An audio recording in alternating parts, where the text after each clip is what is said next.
जय हिंद बच्चों, इस समय आप लोग महावना इंस्टीट्यूट के यूट्यूब चैनल से जुड़े हुए हैं और इस चैनल में मैं आप सबका स्वागत करता हूं। आज हम लोग class 12 physics Hindi medium NCERT book के चैप्टर 5 और ये है चुंबकत्व एवं द्रव्य यानी मैग्नेटिज्म एंड मैटर के आंकिक प्रश्नों को हम लोग कर रहे हैं। और आज हम लोग आंकिक प्रश्न यानी प्रश्न संख्या 10 हम लोग करने जा रहे हैं। आप सभी लोग ध्यानपूर्वक देखें और बुक खोल लें, बुक खोल करके अच्छी तरह से देखें और समझें। क्वेश्चन नंबर 10 दिया हुआ है, एक चुंबकीय सुई चुंबकीय याम्योत्तर के समांतर एक ऊर्ध्वाधर तल में घूमने के लिए स्वतंत्र है। इसका उत्तरी ध्रुव क्षैतिज से 20 अंश का कोण बनाता है। क्षैतिज से 20 अंश का कोण दिया हुआ है। थीटा की जो वैल्यू है ये 20 डिग्री दिया हुआ है। 20 अंश के कोण यानी 20 डिग्री के कोण से नीचे की ओर झुका हुआ है। इस स्थान पर चुंबकीय क्षेत्र का क्षैतिज अवयव, तो चुंबकीय क्षेत्र के क्षैतिज घटक को हम H से प्रदर्शित करते हैं और H की वैल्यू आपको दी गई है, ये दी गई है 0.35 गॉस दिया हुआ है, गॉस। तो इस स्थान पर पृथ्वी के चुंबकीय क्षेत्र का परिमाण क्या होगा? चुंबकीय क्षेत्र का परिमाण यानी आपसे BE की वैल्यू पूछी जा रही है। तो चलें ध्यानपूर्वक देखें। आपको पता है कि क्षैतिज घटक जो होता है H इज इक्वल टू ये होता है BE cos थीटा। BE का मतलब ये चुंबकीय क्षेत्र है, पृथ्वी का चुंबकीय क्षेत्र है। तो अब अगर यहाँ से BE की वैल्यू हमें ज्ञात करनी होगी तो ये हो जाएगा आपका H अपॉन cos थीटा। और देखिए H की वैल्यू आपको दी गई है, ये है 0.35 अपॉन cos थीटा। ये दिया हुआ है cos 20 डिग्री, तो 0.35 अपॉन cos 20। देखिए cos 20 डिग्री की जो वैल्यू होती है ये आपका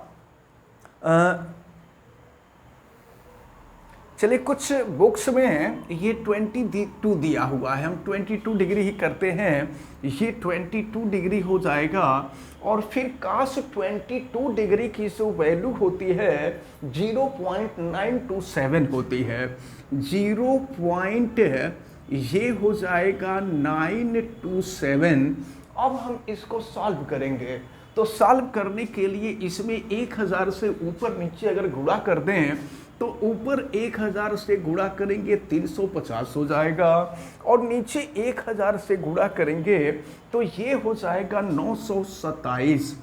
अब जो है, अब 350 में 927 से हमको भाग देना होगा। ये वैल्यू 0.38 के लगभग आएगी। और एक चीज सुनिए, यहां पर क्षैतिज घटक गॉस में है तो इसको भी हम लोग गॉस में ही रख देंगे, ये 0.38 गॉस हो जाएगा। तो इस प्रकार ये जो क्वेश्चन नंबर 10 था ये सॉल्व होता है। देखते हैं क्वेश्चन नंबर 11 को। यहां दिया हुआ है, देखें, दक्षिणी अफ्रीका में किसी स्थान पर चुंबकीय सुई भौगोलिक उत्तर से 12 अंश पश्चिम की ओर संकेत करती है। तो भौगोलिक याम्योत्तर से बनने वाला जो कोण होता है वो दिक्पात कोण होता है। तो दिक्पात कोण का मान आपको दिया हुआ है और ये दिया हुआ है, देखें 12 डिग्री दिया हुआ है। और फिर आगे देखें क्या है, फिर आपसे कहा है कि चुंबकीय याम्योत्तर में संरेखित नति वृत्त की चुंबकीय सुई का उत्तरी ध्रुव क्षैतिज से 60 अंश की ओर उत्तर की ओर संकेत करता है। तो देखिए 36 से 60 अंश पर जो कोण बन रहा है, ये उत्तरी ध्रुव 36 से 60 अंश का जो कोण बन रहा है, ये नति कोण होता है। यानी नति कोण का मान भी आपको दिया हुआ है और ये दिया हुआ है 60 डिग्री। तो अब देखें क्या पूछा जा रहा है। इस स्थान पर पृथ्वी के चुंबकीय क्षेत्र का परिमाण और दिशा आपसे पूछा जा रहा है। तो देखें एक चीज हम आपको बता दें कि इसकी दिशा जो होगी वो भौगोलिक याम्योत्तर से 12 अंश पश्चिम के तरफ ऊर्ध्वाधर तल में होगी तथा 36 से 60 अंश उत्तर की ओर होगी। ये जो दिक्पात कोण नति कोण दिया है, इसी के आधार पर उसकी दिशा का निर्धारण होगा। तो चुंबकीय क्षेत्र का परिमाण पूछा जा रहा है। तो देखें यहां पर भी H इज इक्वल टू हो जाएगा BE cos थीटा। और याद रखे रहिएगा यहां पर थीटा जो होता है ये नति कोण होता है। तो अब देखिए ये नति कोण ही थीटा है और यहां पर आपसे पूछा जा रहा है।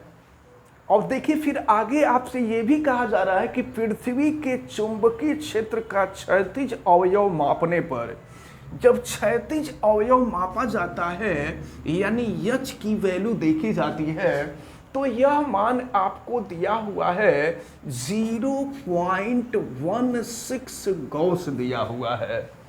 तो इस स्थान पर पृथ्वी के चुंबकीय क्षेत्र का परिमाण यानी BE की वैल्यू पूछी जा रही है। तो फिर यहां पर BE इज इक्वल टू हो जाएगा H अपॉन cos थीटा।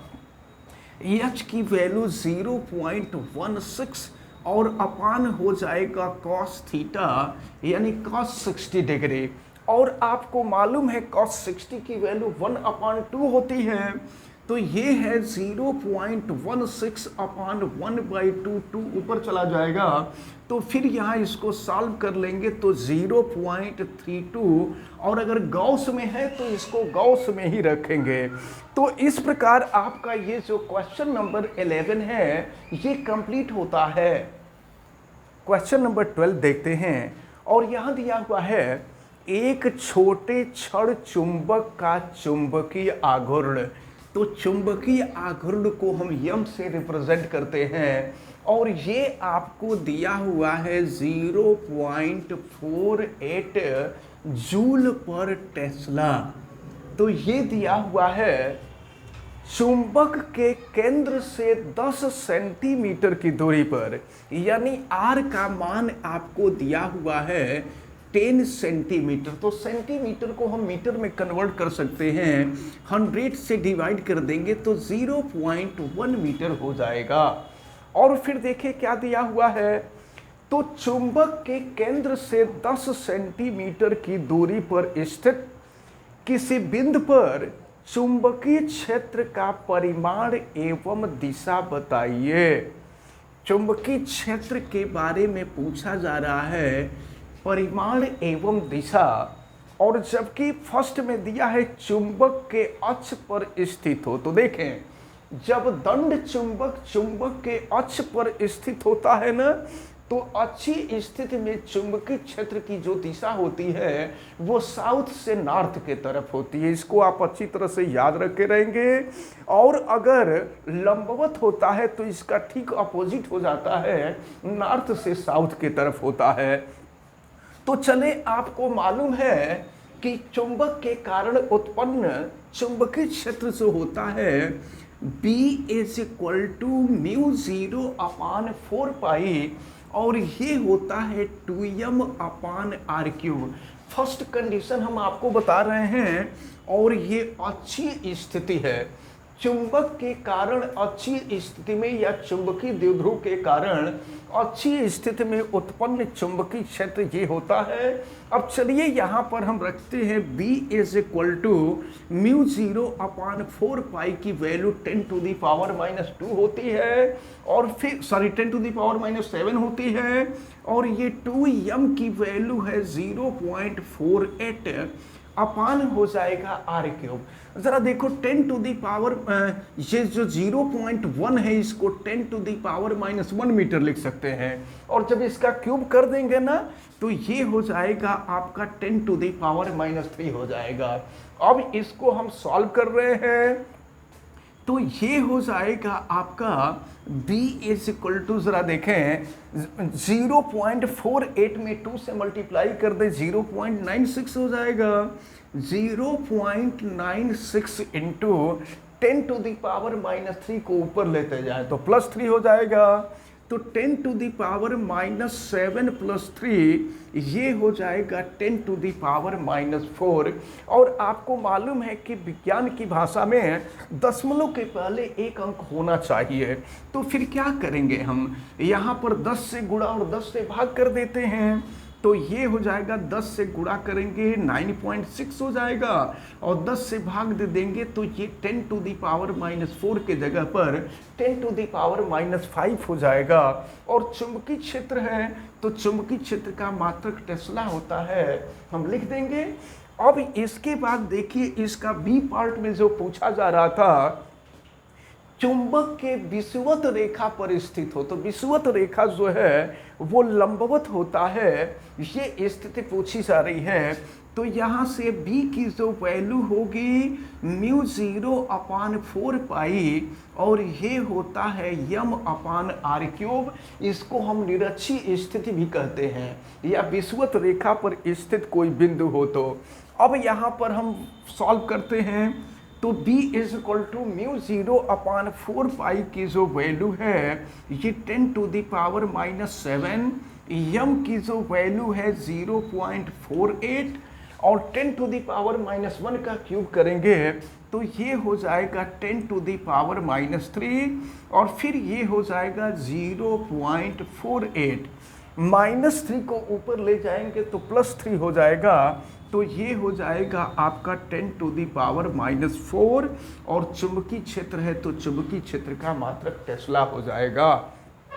तो ये जो है क्वेश्चन नंबर 12 आपका सॉल्व होता है। तो इस प्रकार आज जितने भी क्वेश्चन बताए गए हैं आप सबको ये क्वेश्चन समझ में आए होंगे, ऐसा हमें उम्मीद है। आप वीडियो को लाइक ज़रूर कीजिएगा, और अगर आप चैनल पे नए हैं तो चैनल को सब्सक्राइब भी कर लीजिए, आप बेल आइकन को भी प्रेस करें, और अगर किसी प्रकार की कोई दिक्कत समझ में आती है तो आप कमेंट करके बतावें, और वीडियो को मैक्सिमम स्टूडेंट तक शेयर करें। आप सभी लोगों का बहुत बहुत धन्यवाद। जय हिंद।